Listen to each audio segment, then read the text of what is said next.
Hello aspirants. तो आज हम इस वीडियो में एक बहुत इंपॉर्टेंट चीज पर डिस्कस करने वाले हैं और वो रिलेटेड हमारे एसएसबी के स्क्रीनिंग प्रोसेस से।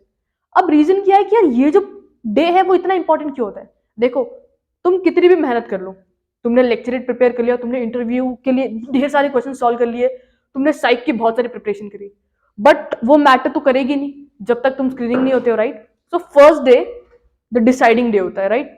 अब हम ये डिस्कस करेंगे कि ये जो स्क्रीनिंग का प्रोसेस है उसको हम कैसे क्लियर कर सकते हैं एकदम आसान तरीके से। क्या टिप्स हमें फॉलो करने चाहिए, कुछ एकदम मोस्ट इंपॉर्टेंट चीजें जो हमें ध्यान में रखनी है during our screening process.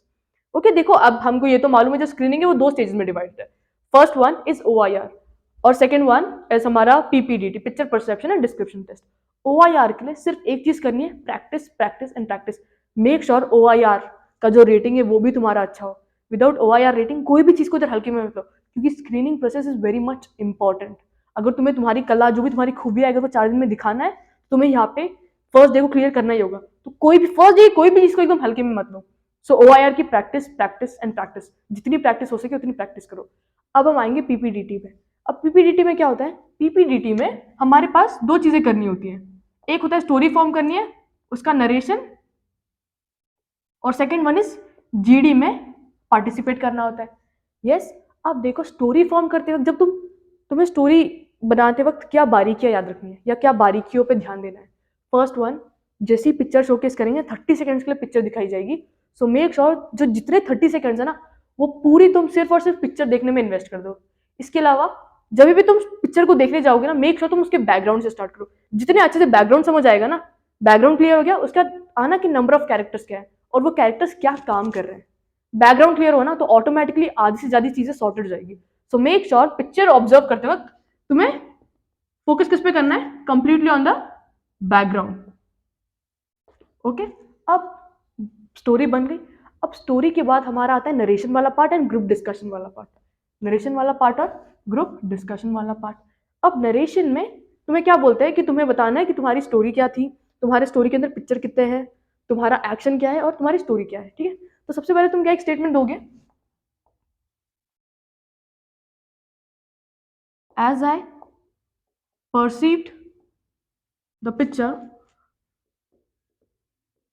as I perceived the picture I saw these many characters। अगर तुम्हारे स्टोरी में दो कैरेक्टर्स है तो क्या बोलोगे? As I perceive the picture I saw 2 characters. अगर 3 कैरेक्टर्स होंगे, as I perceive the picture I saw 3 characters. अगर एक, तो as I perceive the picture I saw 1 character. अब इसका रीजन क्या है? हमें नरेशन को एकदम फ्लुएंट बनाना है। तो फ्लुएंट बनाने के लिए ऑलरेडी कुछ एक रेडी किया हुआ स्टेटमेंट होना चाहिए हमारे पास, राइट? जिसकी वजह से हमें ज्यादा घबराहट भी ना हो और हमें पता है यार ये तो मेरा रटा हुआ स्टेटमेंट है, ये तो मैं फटाफट से बोल दूंगा। ये हो गया as I perceive the picture I saw these many characters. उसका क्या करना है? The action of my story is, the action of my story is. अब एक्शन क्या है? तुम्हारे स्टोरी का थीम, किस स्टोरी, तुम्हारा जो स्टोरी है वो किस थीम पे बेस्ड है।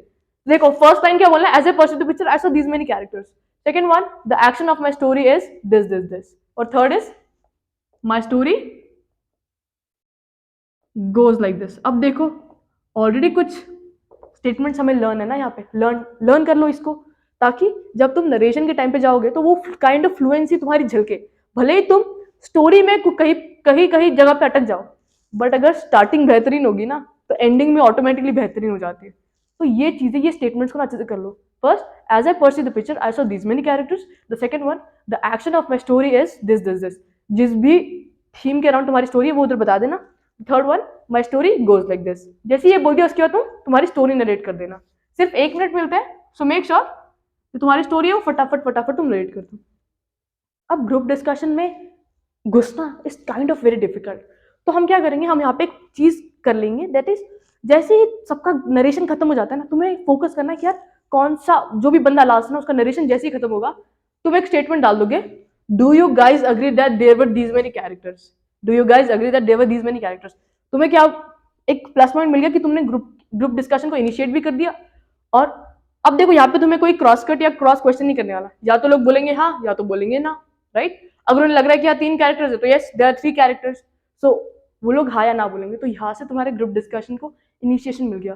और एक बार ग्रुप डिस्कशन में तुम घुस गए ना तो ऑटोमेटिकली सारी चीजें ठंडी हो जाएगी और तुम भी आराम से चीजों को बोल पाओगे जो भी फिर तुम ऑब्जर्व कर रहे हो। जैसे एक बोल देंगे कैरेक्टर्स से रिलेटेड, एक हो जाएगा as I perceive the picture I saw the background is like this, ठीक है। सेकंड चीज क्या बोल सकते हो तुम बैकग्राउंड में।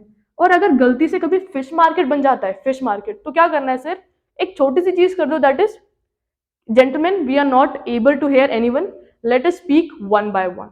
ये कुछ चीजें हैं, अगर तुमने ग्रुप डिस्कशन के टाइम पे बोल दी ना, तो डेफिनेटली तुम्हारा ग्रुप डिस्कशन भी सॉर्टेड है, तुम्हारा नरेशन भी फ्लुएंट हो जाएगा। तो ये चीजें हैं, इसको ध्यान में रखते हुए स्क्रीनिंग की प्रैक्टिस करना। रोज आईने के सामने जाओ, मिरर के सामने जाओ और नरेशन की प्रैक्टिस करते रहना। जितनी नरेशन की प्रैक्टिस करोगे ना, उतना फ्लुएंसी आएगा। Hope you like the video guys.